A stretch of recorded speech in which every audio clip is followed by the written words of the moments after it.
ఆంధ్ర, తెలంగాణ మన 2 తెలుగు రాష్ట్రాలు మనయి బాగుపడాలని మనం కోరుకుంటాం. కాకపోతే ఇప్పుడు ఎలక్షన్స్ టైం. అక్కడేమో ఆల్రెడీ రేవంత్ రెడ్డి సర్కార్ పర్ఫెక్ట్‌గానే సెటిల్ అయిపోయింది. ఆంధ్రాలోది ఇప్పుడు ఎన్నికలు ఎవరు జరుగుద్దో తెలీదు. ఈ టైంలో మన గవర్నమెంట్ ఇన్వాల్వ్ అయ్యి సీరియస్‌గా ఎఫర్ట్ పెడుతుందో లేదో తెలీదు. కానీ మంచి అద్భుతమైన అవకాశం. ఇది వినియోగించుకుంటే ఆంధ్రాకైనా, తెలంగాణకైనా మంచి అవకాశం.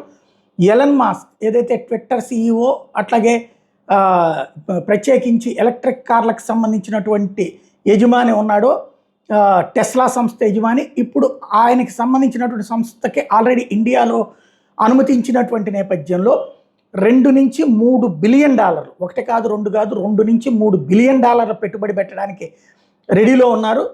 అందుకోసం భారత్కి ప్రత్యేక టీములు పంపిస్తున్నారు. ఈ నెలలో మహారాష్ట్ర, గుజరాత్, తమిళనాడు ఈ 3 చోట్ల కూడా తిరగబోతున్నారు.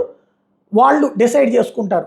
టోటల్గా $15 బిలియన్ ఆటో స్పేర్ పార్ట్స్ అవన్నీ కలిపితే $15 బిలియన్ పెట్టుబడులు ఇండియాలో పెట్టబోతూ ఉన్నారు. ఇప్పుడు ఎలక్షన్స్ టైంలోనే ఎందుకు వచ్చుతున్నారు వీళ్ళు అంటే, ఈ టైంలో అయితే పోటీలు పడి తమకి సబ్సిడీలు ఇస్తారు అన్నటువంటి ఉద్దేశంతో. మరి తెలంగాణ, ఆంధ్ర అయితే ఈ పోటీలు కనిపించట్లేదు. ఒకసారి ఇటు జగన్ కానీ అటుకే రేవంత్ కానీ ఆలోచించుకోవాల్సింది.